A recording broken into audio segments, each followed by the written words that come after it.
this opportunity to play with conflict is really powerful and important to us both.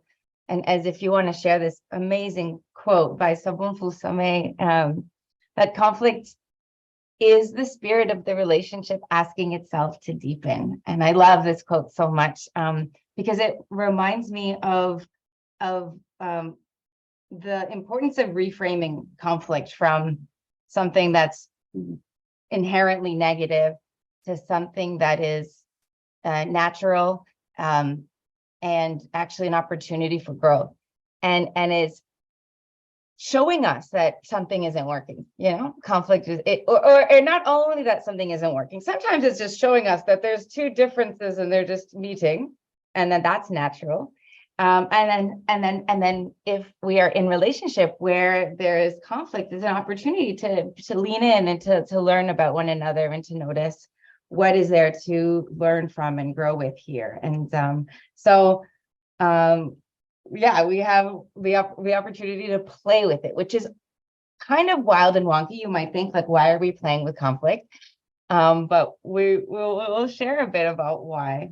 I can introduce myself really briefly, that I've been a playful person my whole life, also very serious. And as a facilitator of change and creativity and collaboration, I've found that play is a really essential ingredient to unlock what's not being said, and the realness and the rawness and hope and possibility and creativity. And I have practices of movement and interplay and theater of the oppressed that I have under my belt. And then jamming, actually, this being in the Yes World community has been such a teacher of what it looks like to be in beloved community across difference. And in that community, I've learned so much about open, healthy conflict and like how it can be done.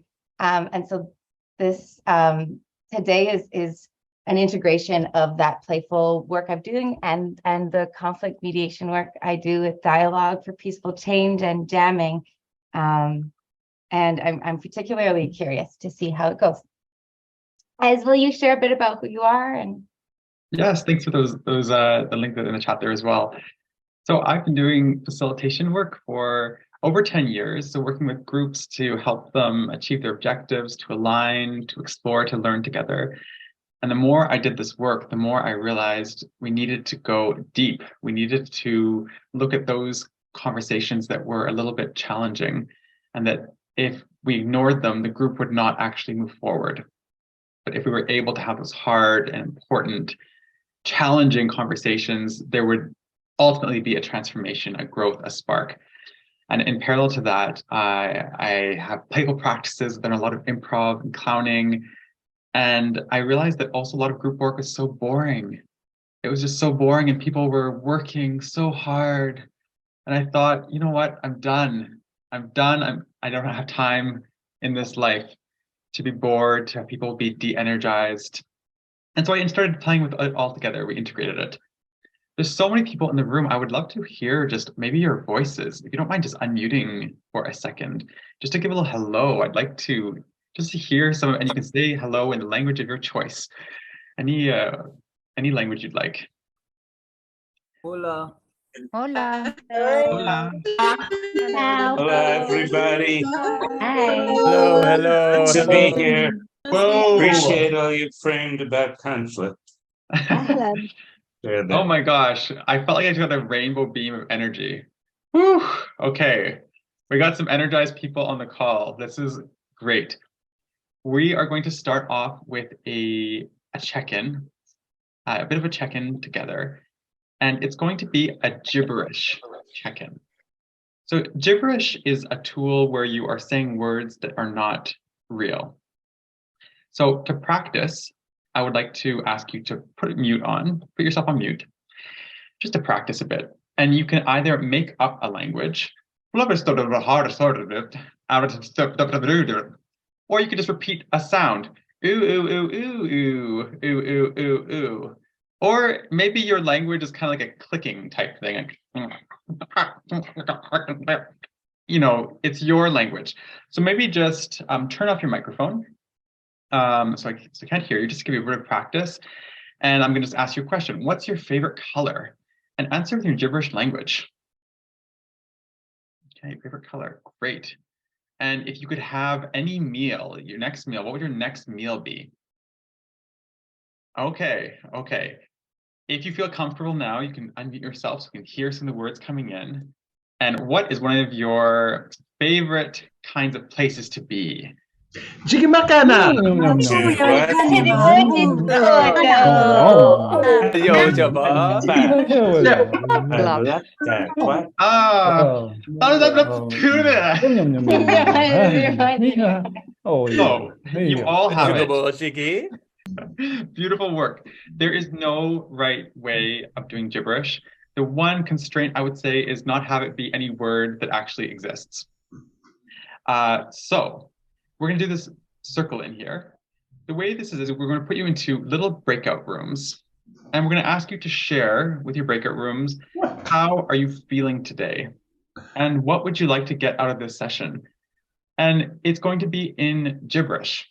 So every person in the group is going to share, and afterwards, feel free to make small talk in gibberish.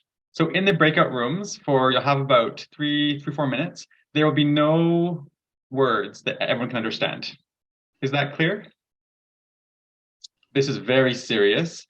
No words that anyone can understand. So breakout rooms are being open. No. So join them and share how you're feeling today and what would you like to get out of today's session.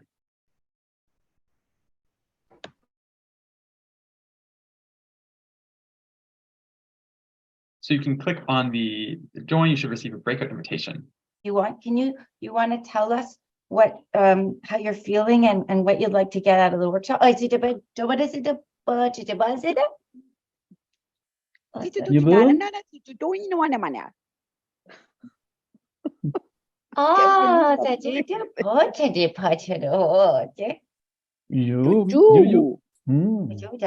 Salo? For sure.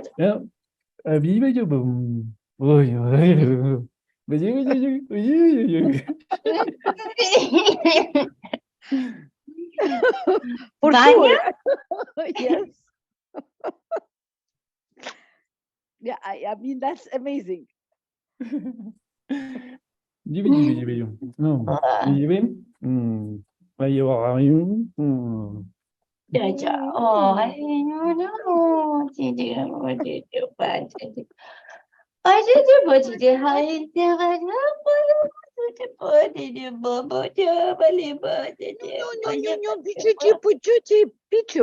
Pichu, чушоботума.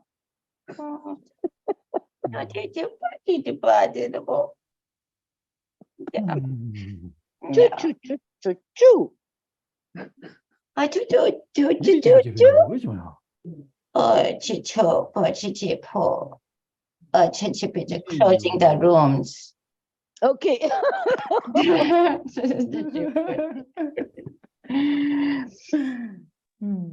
Thank you. Oh, thank you. Hi, Diamond. Hi, Jill. How are you? Agabasha badana. Oh, you. What did you do? Ajala did you do? Yang kepaga.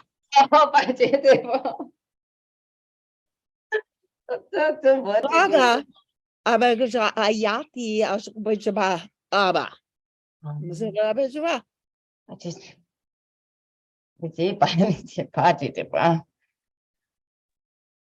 the diamond. Aber jika ocean. Ni? Magkacoba yung siapa? That's about Well, welcome back, everyone. Welcome back. How are you feeling? How are you feeling after a bit of that gibberish?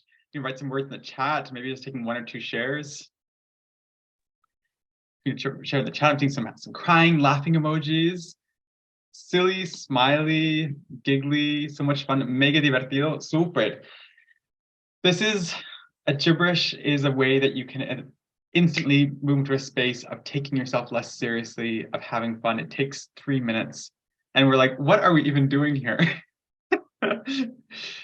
Uncomfortable fun. Yeah. And Brianna, thanks for naming it. It can be a little bit uncomfortable. Sometimes can feel a bit uncomfortable making gibberish sounds. We're used to being serious and saying intelligent, structured things. So it's a different muscle, definitely. Diamond, I'm hearing you saying that you can express yourself better. Do you want to say a little bit about that? Yeah, it reminded me of the poem this morning when she talked about like how the words, like she only has them. Just felt like very free, kind of saying whatever I was saying. Not exactly sure if it was like non-linear maybe thoughts. And some of them were linear, like I was trying to say that someone didn't have their microphone, but aside from that, I don't know. I just sort of felt very centered and present with it. It was really interesting. Beautiful. That's that centered groundedness without necessarily having the structured linguistic thinking coming online. I'm seeing a comment in the chat just from Leah. Is it Leah? Adopting different people's gibberish, trying to connect, like trying to find like what's our common language, even with the gibberish. Bring the whole body. Great, Lorena. Exactly. Definitely, this is a great exercise for language, exploring language. And not, yeah, it's hard to offend people with gibberish. Maybe with the energy, but the words are a little bit hard. Yeah. So I would like to now invite you to write in the chat in Espanol or in English what you would like to get out of today's session. Welcome, Fabrice. What would you like to get out of today's session? Because we would like to actually know as well. So what would you like to get out of today's session? Today's session. Games, tools, shift perspective on conflict. Oh, Kijal, that's so real. Be able to deal with problems without running away, play more difficult situations. Tools allow for connection, deepening dialogue. Rehana, I think we're on the right track. Our plan so far, we're pretty aligned here. Yeah, it's amazing.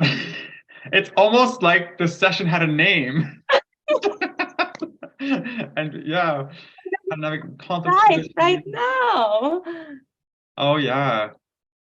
And when there's trauma, Lorena, I think that's the point. Sometimes trauma can be really present in conflicts. Understand conflicts across scales, power of play and freedom. Yes, deepening practice for holding all of us different people in process so we can grow and transform. I don't know about you, Rehana, but I feel like we have like superstars in this room. I know. I feel like maybe they should lead this session.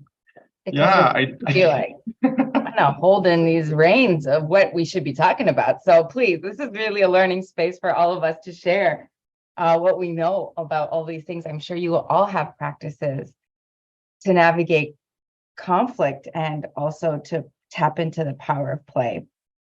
Thank you so much. Okay, go ahead, Rehana. Yeah. No, go ahead. I like this. I'll just hold this pose till you finish, Jacob. Who's ready for some content? Yay! So some content about conflict. We're going to be looking at some content conflict, looking at play, playing a bit, and like I mentioned at the beginning, pretty quickly getting into some frameworks and getting some practice in breakout rooms as well. So I'm going to share my screen here.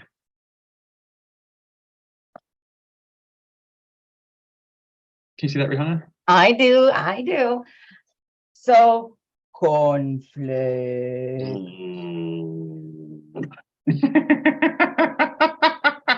Somehow everything was going fine, and now we're in a conflict, and it's dark and it's mysterious, and I don't know which side is up or down and around, and who's right and who's wrong, but someone's got to be punished. You know, like this is the ways like sometimes dominant society has, and my personal experience with conflict can feel like sometimes it's just this very chaotic place, and in like a mysterious, and we talk about conflict like it's this mysterious thing when it's not that mysterious. It is the meeting of difference, and it can follow through a few common cycles, like patterns of cycles, which we're going to share with you. What does make it feel quite chaotic or unknown and mysterious is that often our nervous systems are dysregulated in conflict. And then that can bring us into many places. And so part of the reason we want to play with conflict is because play helps us regulate our nervous system. And if we were more regulated, then our conflicts could happen a lot more simply, we think.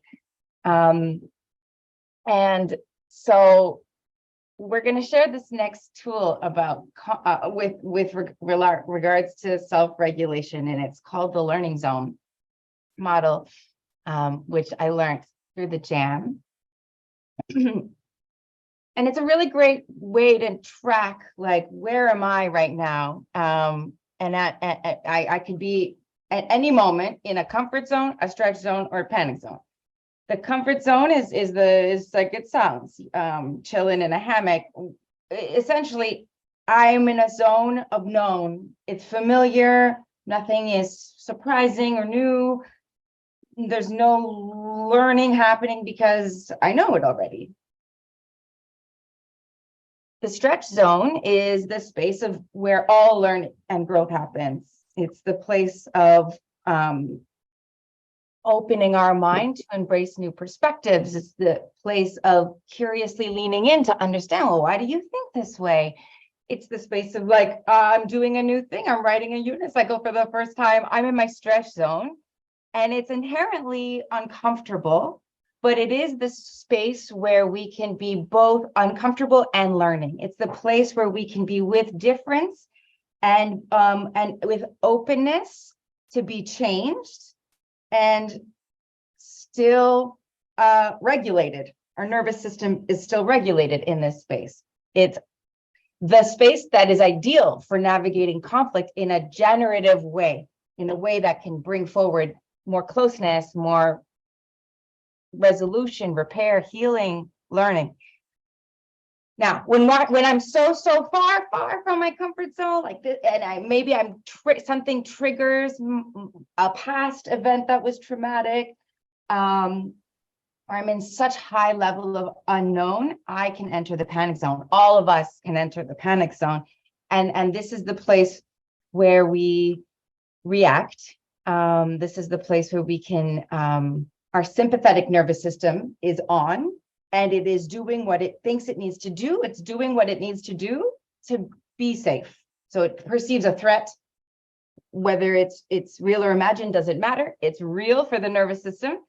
And that's where we're unregulated. And that's when we do the many fight, flight, freeze, fawn responses.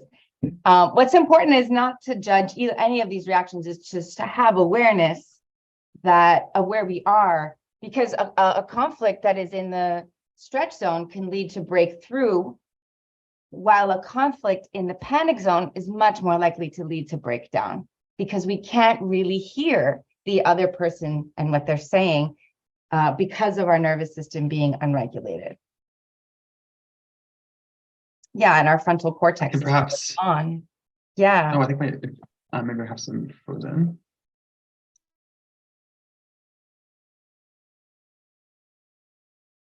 Ez, did you want to talk about this?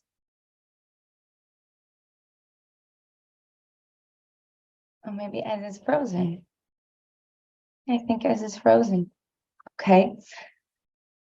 So as Ez comes back from being frozen, I'm sure you're all familiar with these responses that are common, and there are others. These are not all of them, and they're very contextual, and they're very much based on who we're in conflict with in what moment.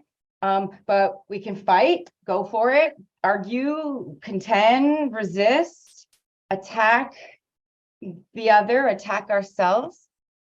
We can also flight, flee, run away, which can look like literally getting up and leaving, or it can look like staying in place but withdrawing, or it can look like avoiding, changing the topic, making a joke. And freezing, really shutting down inside and almost disappearing or being shell shocked, in shock.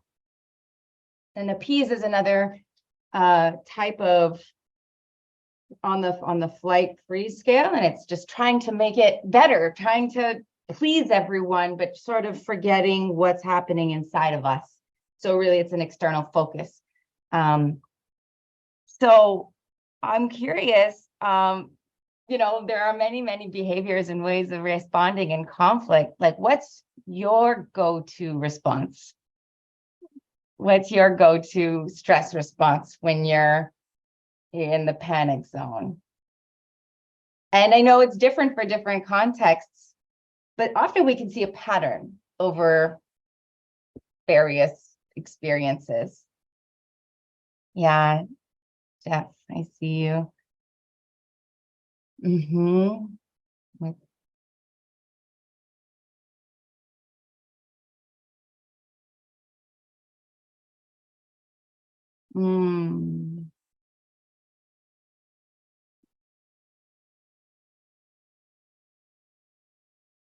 Yeah, it's good to notice rice, that appeasing, something you do, and look at all these different reactions. Yeah.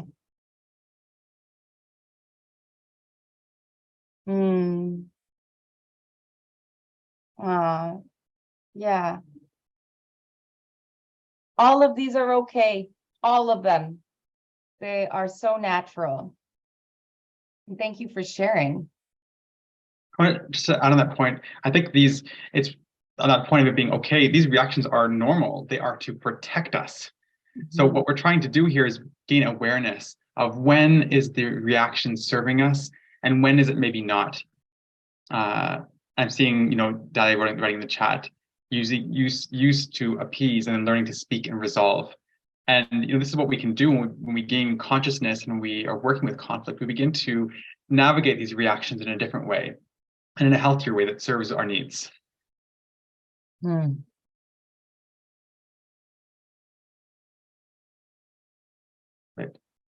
I'm seeing some questions in the chat here. There's a question from Lorena. Defensive, would that be flight, or maybe it can be any of them? So Lorena, are you referring to if you're feeling defensive, you're getting defensive? It could be fight, actually, too. Yeah. No, I didn't throw away your toy. Yeah, exactly. It's And more Michael, of a fight energy, I think, than a flight, which would be non-engagement directly to win. Yeah. I like what Michael's saying as well about how, you know, are we moving into the future, or are we staying, you know, stuck in the past? That can happen, definitely. Yeah. Going to. So in order to create a space. Sorry, no, I didn't, I'm sorry. I didn't mean stuck in the past. I think sometimes the past and the present needs to be fully understood and appreciated by the participants in the conflict in order to move together and safely into the future. But it's important. Often one person is trying to figure out how to make the future better, and another really wants to be understood. You know, what he or she is experiencing in the present, where he or she's coming from. So it's not that it's stuck versus problem solving, but what are we doing now? Asking that question seems important. That's a really important point. People, you could be in the present, both people, one person's actually in the past. And playing with those timelines is really important when we're navigating and understanding that someone might not be there right now. They're thinking of another interaction they've had. And even I think what Brianna just wrote in the chat here about, you know, copying our mothers and our grandmothers, you know, reactions to conflict. That's so real. We learn conflict skills from our parents and often our families. Luckily, we can also go to workshops at education conferences and learn new skills. Yeah. And so as we move into that space of being able to learn new skills and practice with scenarios with each other, some different ways of responding in conflict. We want to invite a space of psychological safety in here. We want to, imagine that we're getting on a boat together on water, where on this boat, we want to invite a level of psychological safety that allows for mistake making, that allows for learning from our mistakes, that creates space for us to share our ideas openly, and to really listen to the different ideas that are coming through. And it's a really important condition for navigating conflict generatively, whether it is at home, at work, in the community. If we have a space of psychological danger where we are being reprimanded for mistakes, there is a culture of punishment and blame and shame for not being right, where people are going to be a lot less likely to share vulnerably what they really think. And this is a detriment. This stifles conflict being navigated generatively. So it's important that in this space that we try to create a space of psychological safety, and in whatever spaces you're in to play with this, that you do that as well. Yes, Lorena, for sure. In white supremacy culture, it's just like perfectionism and mistakes are not allowed is really, really common. So it shows up all over. It shows up inside of me all the time. So it's an aspiration. We're maybe not going to get it perfectly, but we're going to try. And it's especially important because we're going to play together. I'll let you, Ez, talk a bit about play. Yeah, thanks for passing it over. And I think I like that what you're saying about, there's talk about safer spaces or brave spaces. We're trying, it's not going to be perfect, but what we can do is try. And so I'm going to talk a little bit about play and how this relates to conflict. And then we're going to start bringing it all together. So play, I specifically don't like talking about play very much because I find it's actually a very embodied experience. It's something you feel. It's letting go. It's joyful exploring without care for a result.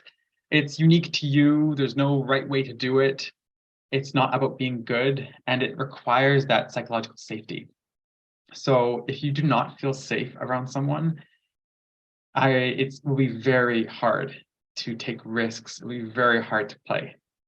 Simply because you could make a joke, you could say something, and suddenly they could criticize you, or they could judge you, or there could be consequences. So in a very poetic twist of fate, play actually requires us to really think about how are we creating safe spaces for ourselves and other people. And that allows the joy and the exploration and the non-perfectionism and the joyful abandon to occur. My apologies to the Spanish translators. I went on a poetic rant there. So playing with conflict. When might we play in conflict? The first criteria would be when there's safety. When you feel safe with someone, you're in a conflict, but you still feel safe. And that is a beautiful zone to be in. You don't agree, maybe you don't even like each other in that moment, but you know that you're safe together. And what we can do, you can see this this Venn diagram. The play can be integrated when you're really stuck, when you've tried having a mental conversation and you've both told your perspectives and it's not going anywhere. And you need to go think laterally. You need to move into your body. You need to find a different way of exploring the conflict. So it's saying what you really think. It's honesty, vulnerability, connection to your subconscious mind. Does this sound intriguing and mysterious? I hope so. Ooh. So keep going on here. I'm going to pass it to you, Rehana, just because as we're talking about psychological safety does not just appear. It's not it's not vague or mysterious. It's explicit. It's time is taken to build it. So over to you, Rehana. Yes. And it's about agreeing to a set of principles and practices that for this time in this container that we're forming together, we say yes. We agree to behave in these ways together so that we can be more safe or more likely to open ourselves to what will come. So we ask that what is shared here in terms of our personal stories remains here, that we respect confidentiality of people's personal stories. Of course, please share the learnings. We want these learnings to spread. It's okay to be silly. Any part of you that still has a cop in the head that says, you got to be very serious all the time. That's what adults do, you know. That's what smart people do. Well, you can let that person know that it's that doesn't really apply here. Everything is optional, so you don't have to participate in anything at all. And you can do all of it. It's all your choice, and it can change from moment to moment. I ask that, you know, you can like let us know if there's something that's happening that you're like, you know, needing to step back for, but you don't have to. Also, no criticism or advice unless someone's asking for it. Speaking from the I, it really just allows us to hear each other in our authentic voice. What we're really, what I'm really able to talk with certainty about is how I think and feel. And rather than speak on behalf of a general group, which can feel harder to understand. So we ask that you speak from your own personal experience and acknowledge that we're all learning, where it's okay to make mistakes, and we aren't all going to think the same thing. So we're going to accept that and say, yeah, there's multiple truths. Any thoughts or questions on this? Any other needs coming in? Yeah, if there's any other group agreements that would be helpful for the space, please write them in the chat. Dahlia, did you want to speak? Yeah, I just had a question. So what you're saying is absolutely fascinating, but the point is, can this apply to interpersonal conflicts as much as it also applies to conflicts on a higher scale, like community conflicts, or even much higher, like in cases of international conflicts? Does the same kind of pattern and cycles apply across the scales? Thank you. You know what, Dahlia, I think that's a good question. And I feel like it's almost a question to answer at the end. After we've gone through some journeys and cycles together, maybe we can reflect on that. Okay, I have one more question. When you say that everything is optional, so does this mean that if I, on an interpersonal scale, if I woke up, it's my option to walk away, flight, does this contribute to the conflict resolution, or it can actually aggravate the conflict? Thank you, and I will stop talking and listen. That's such a good question. When we walk away because we're not able to listen anymore, it is sometimes a reaction that can be very helpful. The fight or the flight response of withdrawal, which that might be, could very well keep your relationship safe in that moment. And if you're looking to work towards resolution, it would be wise to slow down and regulate your nervous system and come back to the table when you're ready to listen. So sometimes it's just part of the cycle of actually just nervous system regulation to take care of ourselves, to be able to be present, to navigate through conflict. And in this case, with the agreements, when we say everything is optional, it's like all the exercises and games are optional. And of course, how you respond and react in the games is going to be what comes naturally, or what's alive in the moment. And we're asking that we all agree to these agreements. We all agree that those are not optional, that we agree that we try to be in these ways together. Does that help, Dalia? Yeah? Sweet. Good. And we'll bookmark your comment about micro and macro, relationally, organizationally, even on sort of, internationally. Yeah. Thanks, Ryan, for that framing of it. There's multiple modes of understanding. Yeah. We'll be practicing with this idea. And so if that way of framing it makes more sense, we can that makes a lot of sense as well for when I read it. We're gonna do a bit of a warm-up, a play warm-up here. So this is a classic thing called Yes, Let's, and it's used in the improv space. The way that this will work is I'm going to offer an invitation to everyone. And everyone is going to say, and yes, what time does the workshop end? So we're going for another hour and 8 minutes, if I'm not mistaken. Yes, so we're an hour and 8 minutes. Lorna, yes. So I'm going to offer an invitation. For instance, let's all be too close to our computers, to our cameras. Then everyone would say, yes, let's. And we would go in Español, sería, sí, vamos. And we would go, everyone would go too close to their cameras. Let's give it a try. Let's all go too close to our cameras. And Yes, say, let's. Let's. Take a look at all these beautiful people. Sí, vamos. Sí, vamos. Yes, let's.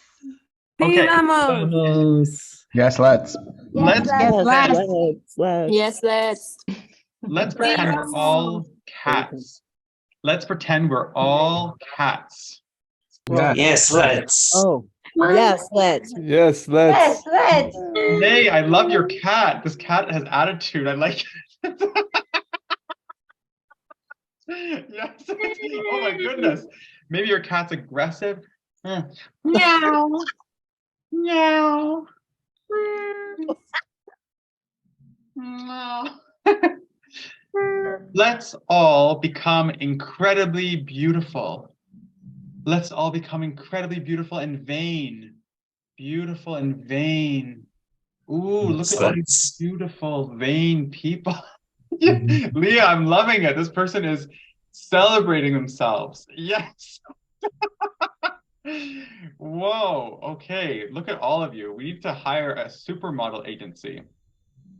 Let's open up in the chat 2 or 3 examples, 2 or 3 ideas in the chat of things you'd like us to do while we're waiting for those to come in.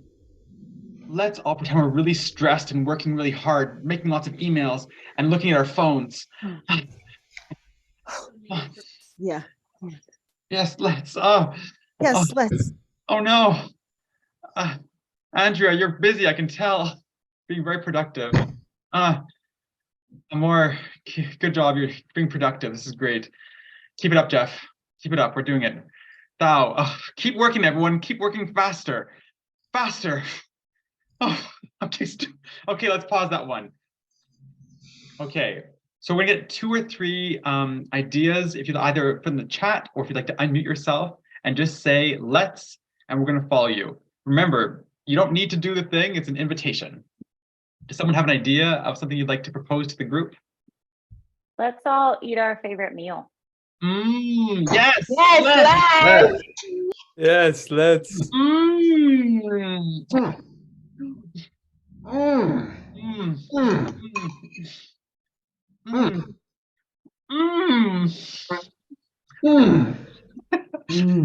Leah, you got I love the energy. It's great.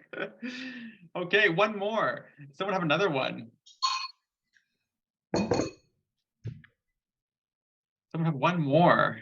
Let's do Turn our our cameras favorite. upside down. Ooh, okay, we got 2 here. So first one was let's turn our cameras upside down. Okay, if your camera can move, see if you can turn it upside down. Whoa, yes, let's.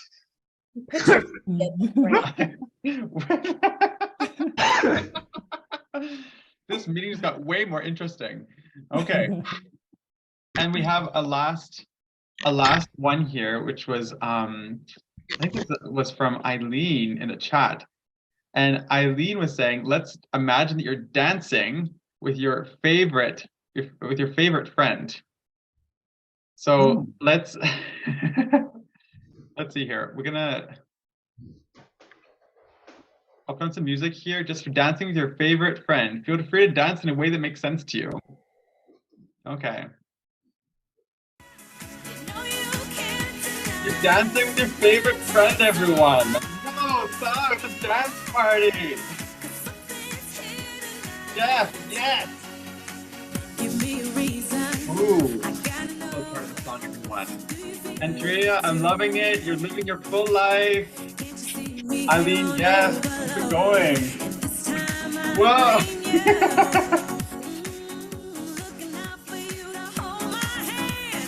Feel free to try any dance move you want. I'm seeing Tatiana, wait, whoa, that wave. May is killing it still. Yeah, Salo, the ocean wave.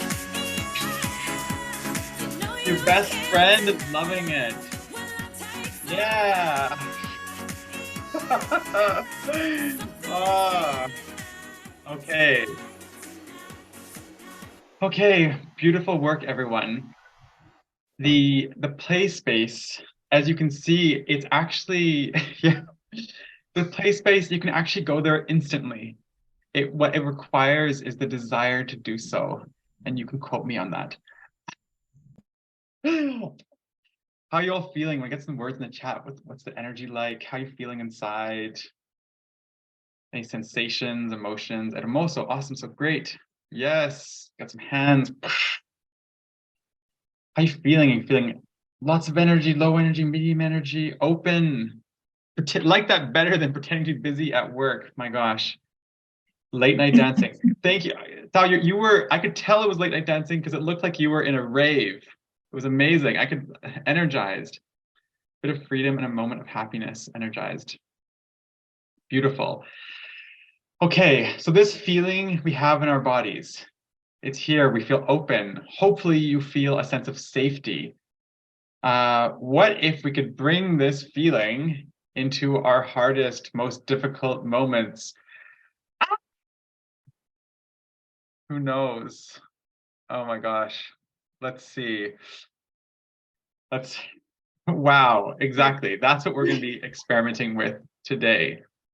So, are you all ready? Okay. Great. We're going to look at some conflict theory now.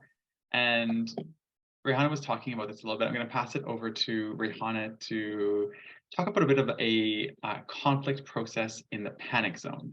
So this is typical conflict process that happens. And we're talking about interpersonal conflict here.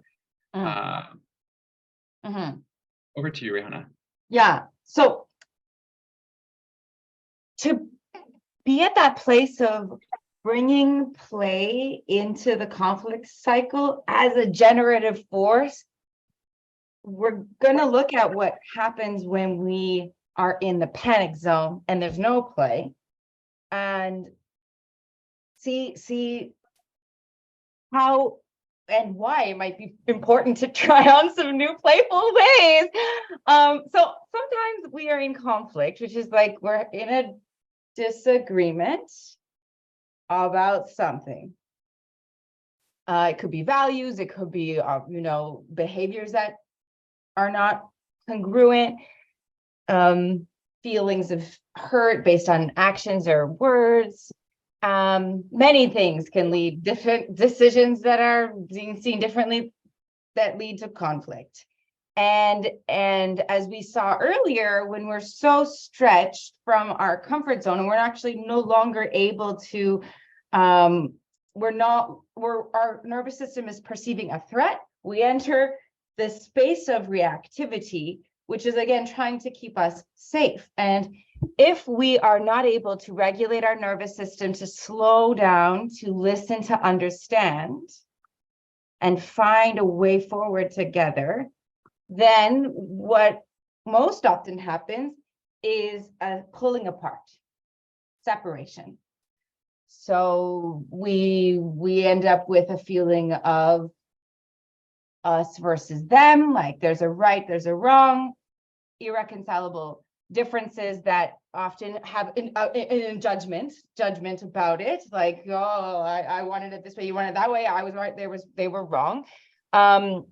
It can lead to temporary or long-term space that can lead to ending of a relationship, and just like or staying in the relationship, but in a way that is guarded and less vulnerable or intimate.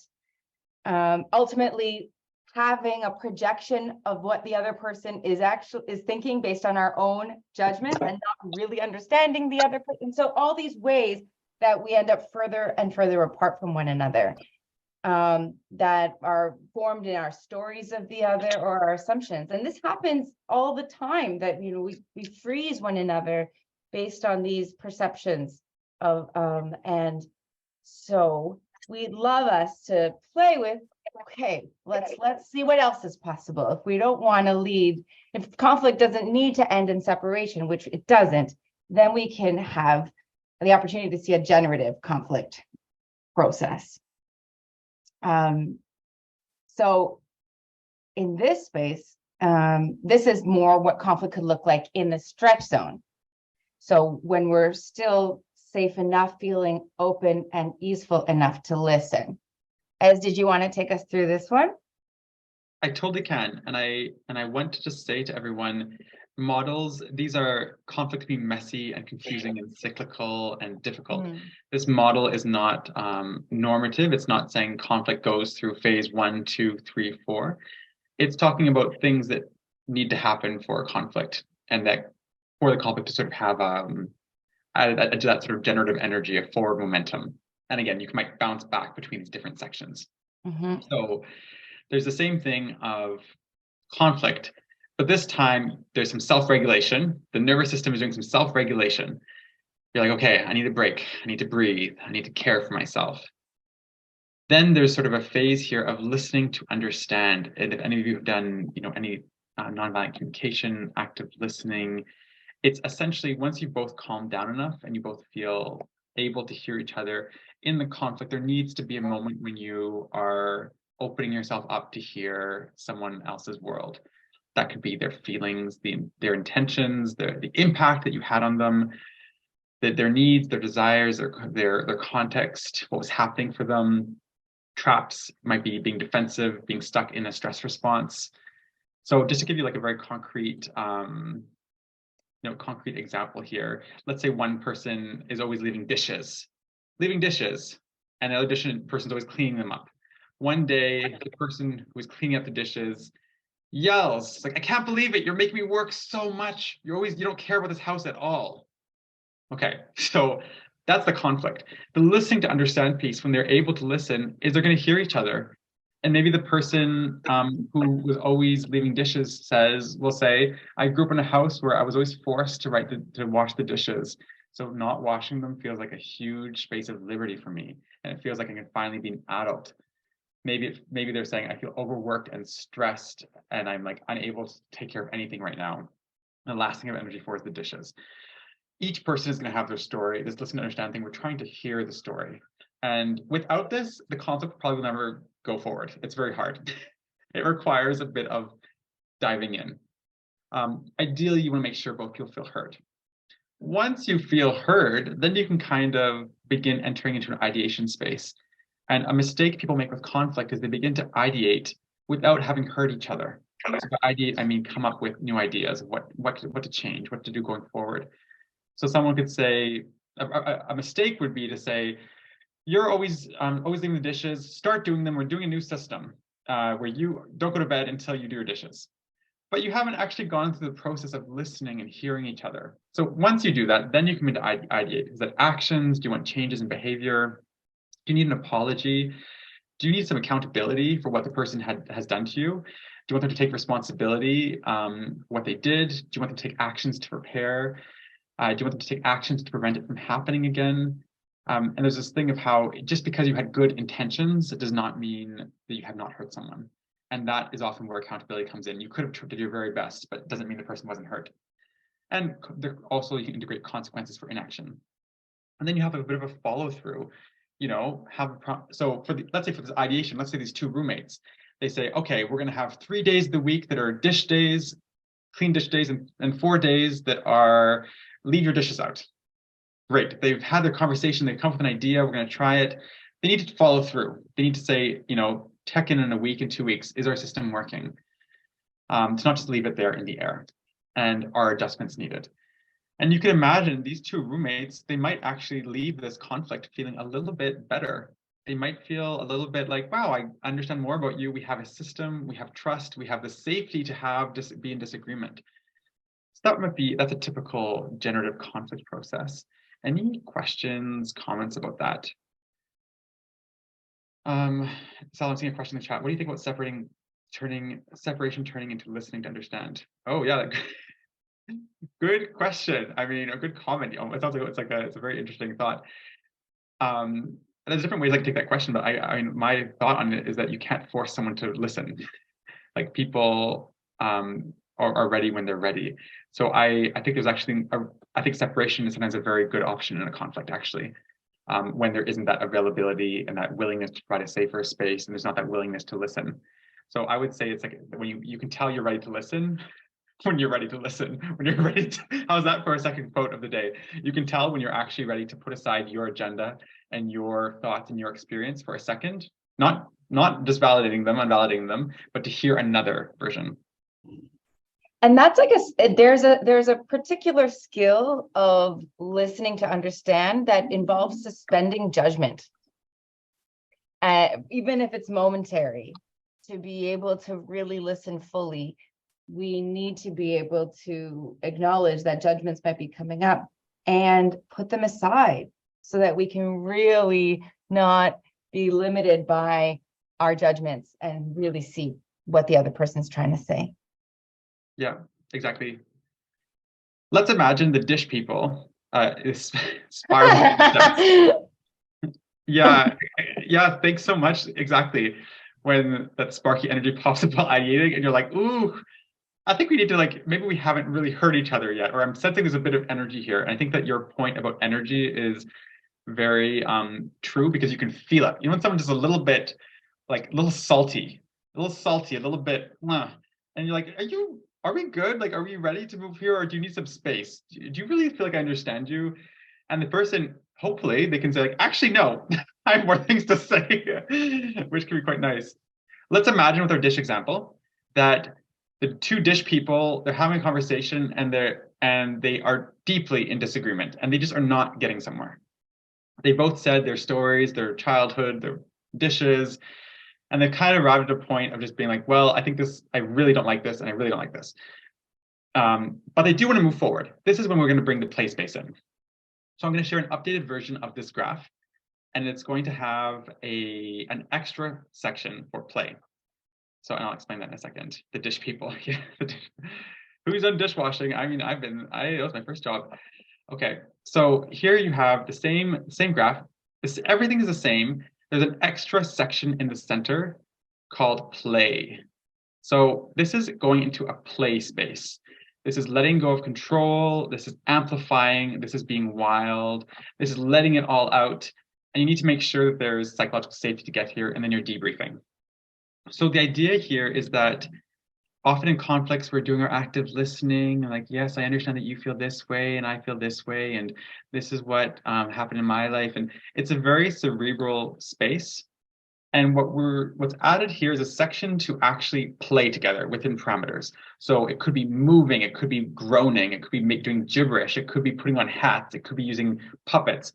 You're finding a way to switch the modality, and the way that's switched, it doesn't matter. What does matter is that it's from that intuitive play space. And maybe we'll just do a bit of an example here so that everyone knows, what are you talking about? I'll look at some questions in a second. I think a showcase would be helpful. So we're going to do a showcase with a partner. So Rehana is tired of being interrupted. And I am tired of Rehana's sensitivity and communication asks. Yikes, what is going to happen? So they've arrived at an impasse. So we've arrived at an impasse. So let's go through the different steps here. And you can as we go through each of these steps, notice where we are. Sound good? Yeah.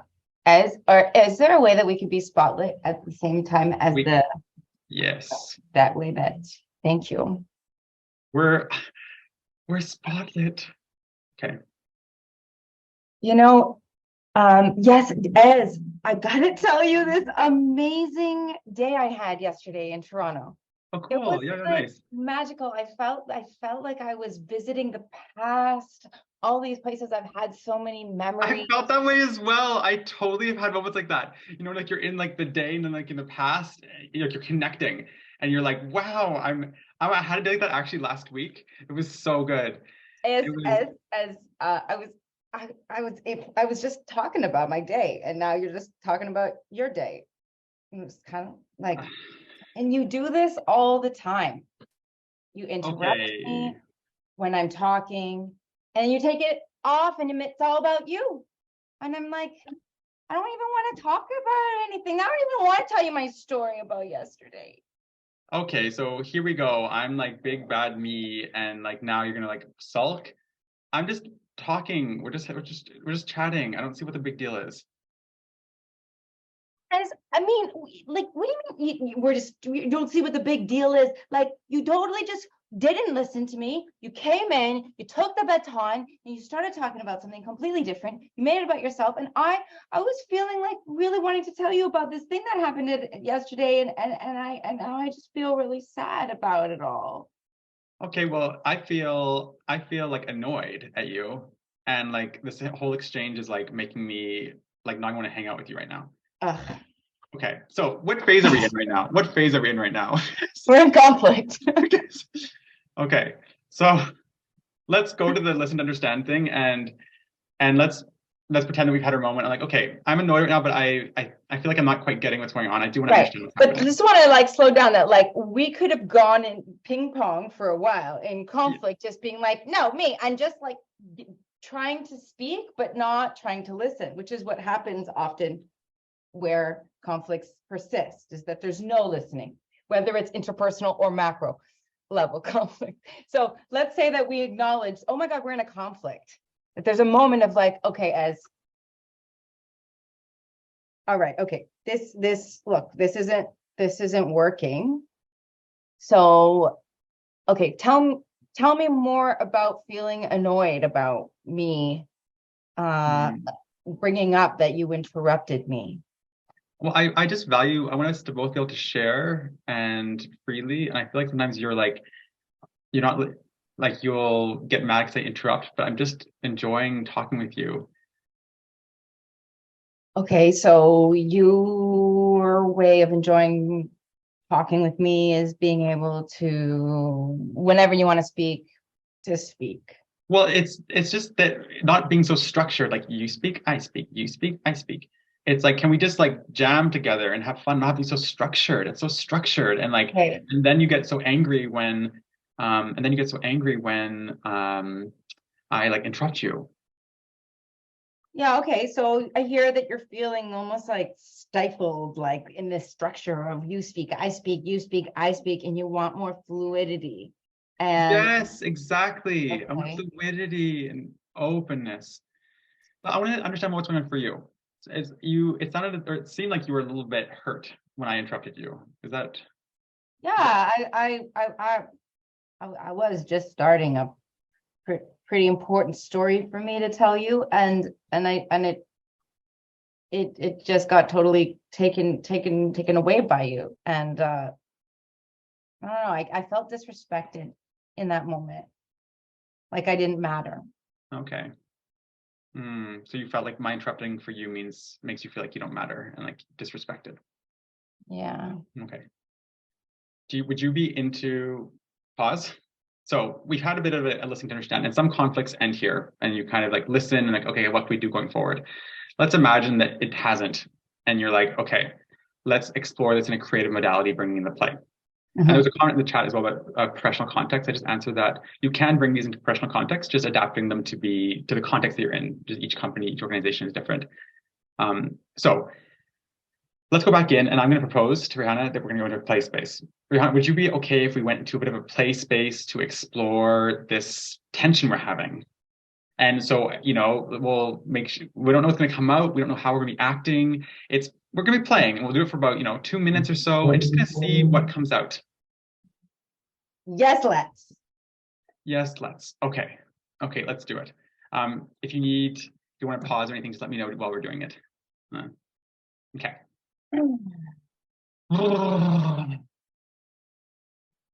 I'm Rehana. I'm speaking. No one interrupt me. I must be heard to the end of my story. Shut up! I don't to be this crazy creature that's like so rigid. And I was just wanting to be heard, and now I'm just so sad. Oh, you look so sad. I hate you right now. You hate me? This is what I'm talking about. It's the smallest little thing, and now you hate me. I just wish you were just a better listener. Mhm. Oh, you want me to shut up? You want me to say nothing? Oh, so Rehana wants a friend that doesn't say anything. Just, how's this as a friend? Oh no, Ezzy, it's not all the time, Ezzy. I love it when you talk, but maybe you could be like, maybe when, I don't know, like, I just want to, like, what if you were like, when you really needed to talk, and then I could know that you really want to talk, and like be able to say like, right now I just really want to finish this, but then you talk.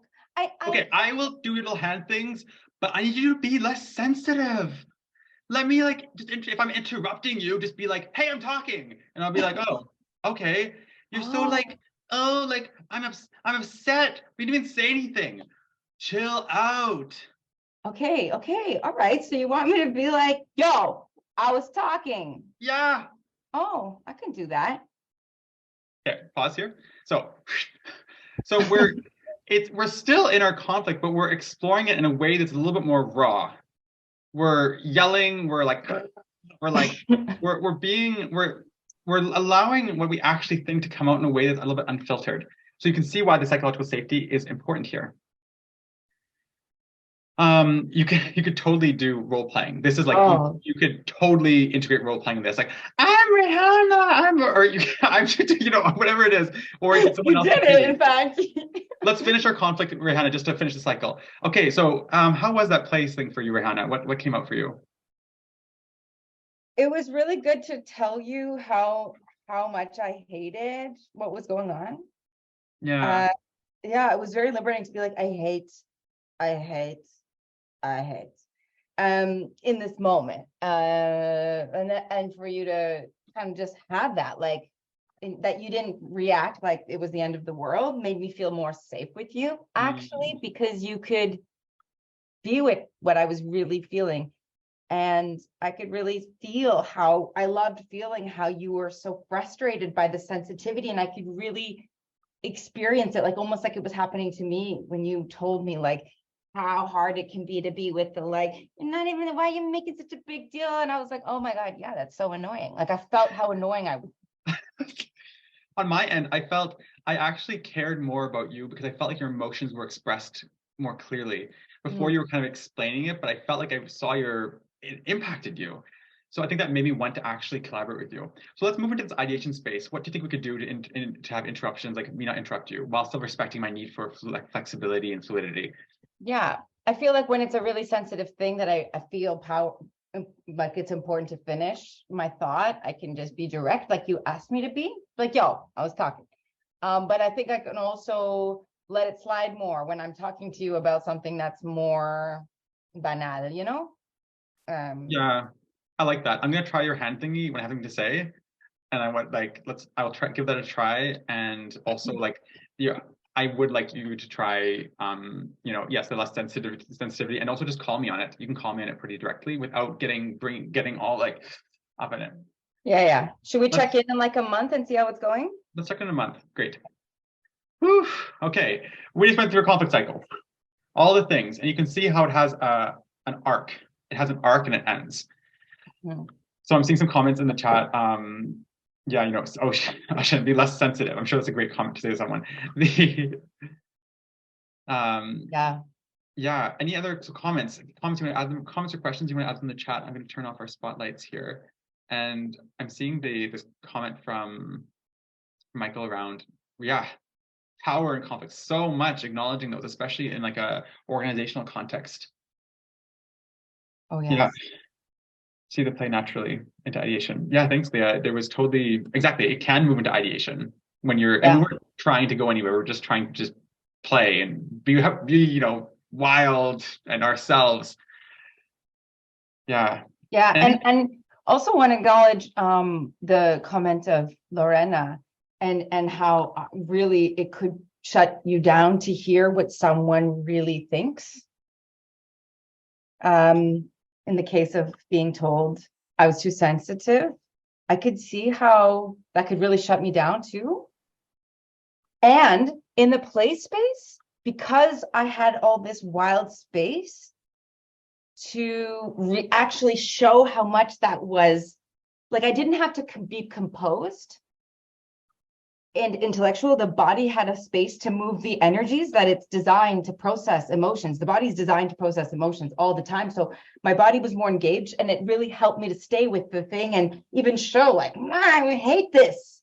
And I kept me from running. It actually kept me here because I could be all the things I needed to be. I didn't need to go and to the powder room to calm myself down and then be like polite conversation.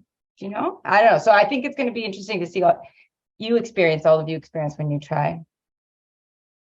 I'm seeing some comments in the chat. I want to reply to Rice. Yes, both willing to be on board. This is consent. If people don't want to be going through this, yeah, no. It's when people want to be engaging in the conversation together with respect. And the key thing here is that I'm yelling, but I can stop yelling at any moment. We're playing, and I've told Rehana that if at any moment when she needs to stop, I come back. I'm controlled. I'm not spouting lava without being able to stop that. In terms of Rehana, what you were saying, this doesn't need to be yelling. You could have little finger puppets. It could be drawing. It could be taking Legos and being like, you do this, I do this. What you're trying to do is find a shift. It doesn't need to be, that happens to be the way we are showing this here. It could be another way. And totally around Jeff, like the reactivity, you need to find something that makes sense with your partner. If they know that yelling is off limits, just say we're playing and yelling off limits. That's totally possible. Yeah, and giving space can be so valuable. Is there a line where play could aggravate the conflict? What if the no-go isn't coming up with play? So those are going to be it's almost like those are going to be your parameters that you and your conflict partner, use that language, conflict partner, are going to determine, you know, what are the no-goes? Is it physical touch? Is it yelling? Is it you want them to keep using I statements? You can still add parameters to it. It doesn't need to be fully free, but the goal is that you're allowing some additional exploration. And yes. and Dahlia, I think that sometimes the play amplifies the conflict before I've witnessed it looking like ideation towards a common learning from the different experiences, that at first it's like more big, it's like it's amplified, but it's almost like looking under the iceberg, looking what's under the conflict. And so when we go to the roots, we see what's really there, and that can be messy and hard. And if we address them, then the resolution is more strong. Yeah. If we're not going underneath the iceberg and staying at the surface of what the symptoms are. Do you know what I'm saying? Yeah. Let's practice. Yeah. Let's practice, everyone. So we have some fictional conflicts for you. You're going to be in a room with one other person. Remember, this is all, you can do this as an invitation. If you don't want to go through these steps together, totally okay. And at the beginning of the conversation, if you have things you do not want to have happen, just let your partner know. That's really important. But these are fairly light conflicts. So one is one person wants to party and one person wants to stay in.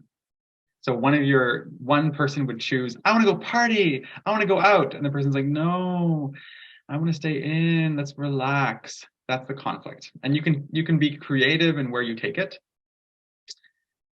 The other one is someone is always exaggerating stories and someone always likes exact details. So one person's telling stories and they're always amplifying them. They're always adding detail. And this is really annoying the other person who's like, I want the exact details of what actually happened. Meanwhile, the exaggerating person is like, your stories are so boring. You know, there's no color, there's no. And then the third one is one person's too bossy and one person's not taking enough initiative. So one person's always telling the other person what to do. Other person's like, you know, is not enjoying it, but they're also not taking initiative. So it's going to be kind of a bit of a tension between one person being passive, one person being too bossy. So in your breakout rooms, we're going to share this slide with you so you can look. Don't go quite just yet. So I'm gonna share the slide with you so you can go to this what's it called? This slide here. And then you can go through all the steps together. And the goal here is not to be amazing at them or anything. It's just to go through the steps, just get a feel for them. Andrea, go ahead. Thank you. I don't know if you already say it and I admit it, but what kind of plays are valid for conflict? Because I'm not sure if what you did right now, it worked to me. So what else can we do? So you could sing, you could draw, you could role play, you could amplify emotions. You could also, it's anything that you really like. You could dance. You could use objects. It's a great idea. You could use gibberish. You could simply have like a moment with no words. You could stop, costume change. And in terms of to reenact the conflict in play, no, I think you don't need to reenact the conflict. I'll try and use different language here. The play space is like a bonus pack you're adding to the conflict, where you're saying, let's explore, let's press pause on the conflict. Let's explore it in a different modality. In a way that makes sense to both of us. How do we want to explore it? So it could just be staring at each other, a moment of meditation. It could be singing or humming or drawing, or there's finger puppets. It could be like going on Google Images and being like, this is how I feel, finding a meme, finding an image that works for you. It could be, and it's like, so it doesn't need to be this big thing. What you are doing is you're pausing the conversation and you're bringing in a play modality, and then you're debriefing. Yeah, you could do moment meditation. It's allowing yourself to, when we're talking about psychological safety, the very fact you're creating a pause here shows each other that you're in control, you're safe, you're in this together, you're trying together. And conflict is this metaphor of you're like arm in arm, you're looking at it together. You're not against each other. Like we're trying to find a solution, and maybe it's not easy, but we're trying. Mm-hmm. Thank you so much. Okay, yes. So let's give it a bit of a try. And if you wouldn't mind, if it's possible to like relaunch the breakout rooms so we have the original time in them, I think that'd be helpful. Yeah, thank you. So we can have we'll have a pause here just while we wait for the breakout rooms to reset. Mm-hmm.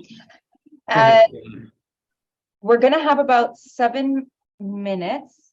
Okay. 8 minutes, right, Ez? Yeah. So to move through these 5 stages of the cycle, we put the link in the chat of the slide deck, and it's slide number 18 that shows that process, if it's helpful to follow.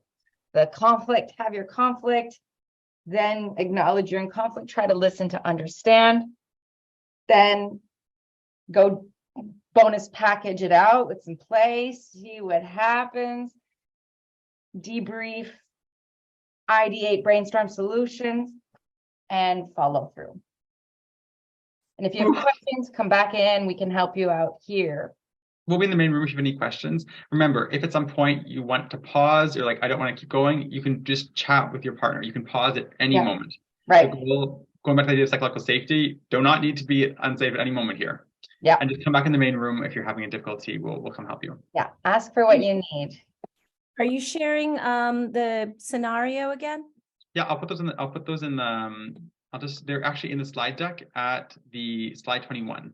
So Okay. it's one person wants to party, one person wants to stay in, one person exaggerates stories, one person likes exact details, and one person's too bossy, one person's not taking enough initiative. Mhm. Thank you. Yeah. Hello.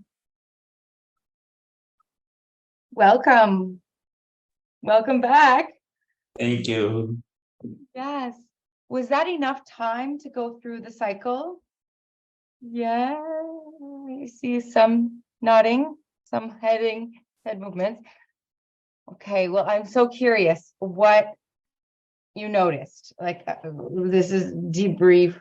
What was that experience like for you? You can write it in the chat. You could say it out loud.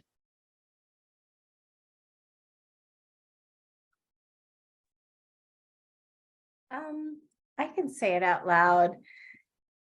I felt like it felt a little clunky because it's our first time.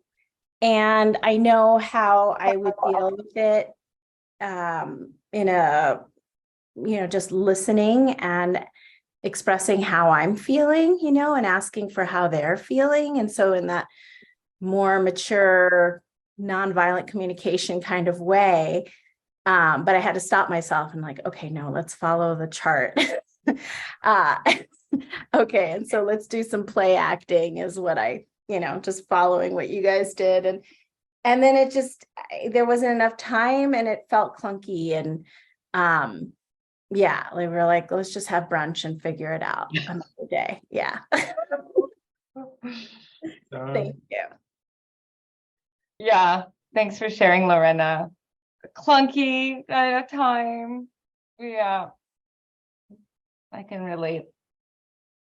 Mean, did you want to share? Yeah, I could share because I have a very nice low pay with my partner, and like we come up to be like pretend to be a roommate things and talking like stay in and go out, and it's went off like very naturally. Like I feel very connect with her, and at the end like we even like end up beautifully, like we listen to each other become a place like safe space, and even like other go out and other stay in, we still like have a role play, we call each other, like we still connected even we are different. So this feel like this can be the result of the real conflict even we are different.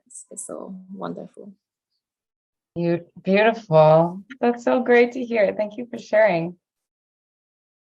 I just wanted to pause here because this is exactly what we are talking about in today's session. Here's a conflict that could have ended with separation. It could have ended with a sense of sadness or disconnection. And here you're saying, wow, I felt more connected. I'm also just seeing in the chat all these beautiful ways that you explored, switching roles.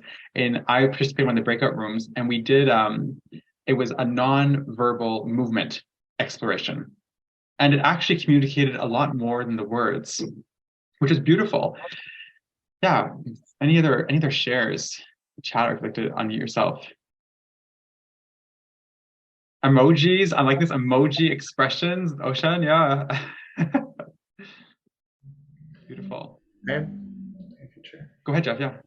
Well, I was with Ez, and there was like a lot of shaking in the movement, or at least on my side, in what we were doing, and it made me think about trauma release and something I learned once about how animals, when they've had some kind of like traumatic, if you're chased by a predator or something, there's this really intense shaking that happens, like they really vibrate their bodies. And I felt somehow in that movement with you as it like released, even though we had talked through it, we'd listened to understand, the movement had released something that my body was still holding, even as my brain understood, like, oh, okay, that's your perspective. I feel you understand me, but my body was still a bit hooked. And it was a really nice release. So I was just putting those things together. Yeah, great connection with that trauma and like the mirroring and understanding. It's definitely, we get in our heads and like the whole like I hear you. At some point, sometimes we're like, where's the body? Like, where did it go? Yeah. Any other shares? I also want to do a time check. Are we ending at in 5 minutes or in 15 minutes? I thought it was in 15 minutes, but it might be in 5 minutes. Okay. So perhaps with our 5 minutes we have left, we can just not do these exercises with you, but just share other possibilities for playing this kind of process. First of all, you can adapt this process. The principles will apply to different contexts, and you can really different processes rather. We had bookmarked an idea about interpersonal conflict, macro, organizational conflict, and conflict between countries even. I can say from a facilitation perspective that no matter what the conflict is, it's always going to come back down to human relationships. So for instance, even if you say with this big organizational conflict, when you intervene as a organizational change practitioner, you're going to need to have some hard conversations. And that's going to be one-on-one, that's going to be in groups. It's the same principles. This kind of play-based thing, those tools need to be adapted. People need to be comfortable. It needs to be situation appropriate. And then when you talk about international relations, is if you look at high level people in different countries who are meeting, there's still relationships happening. There's that essence, and it kind of spirals outwards. That would be my answer. It's all connected. There's still the needs to hear. There's still diverging interests and needs. There's still that need for safety. Rehana, do you have anything to add on that point? Mm-hmm. Yeah, and that the inner work is always going to be with us wherever we go, there we are.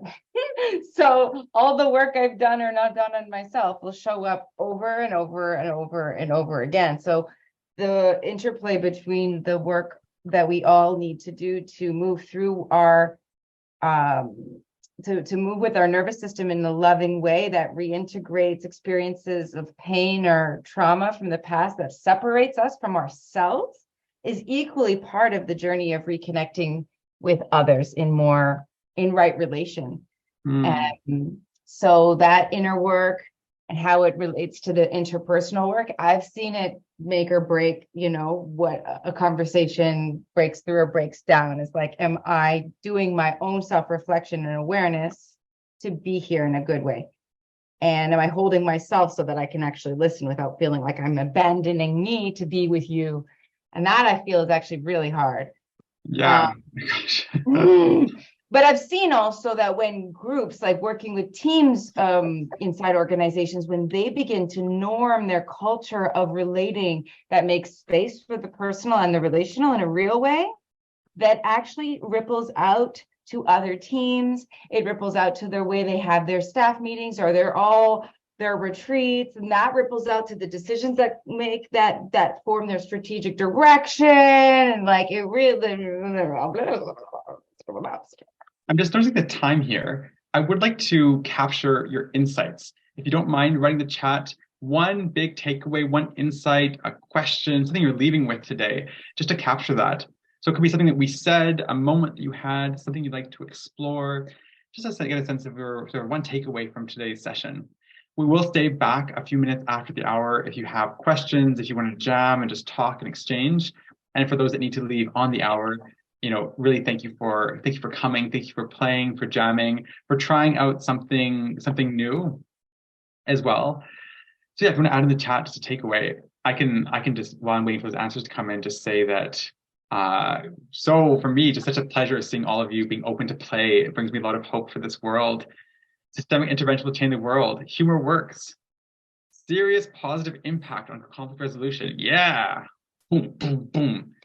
Remembering to listen, asking clarifying questions as opposed to projecting, interpreting, more closely tracking your nervous system, and play as a regulation expression tool. Venceremos. Yes. Taking space for a spacious pause. Ooh. Yes.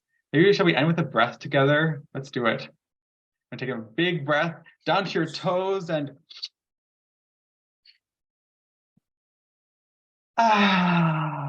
gracias a todos, a todas. Thank you all.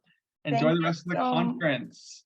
Thank you so much. And as you continue on your journey, I hope that you can keep your little playful spirit with you right there to play with a bit more. Muchas gracias.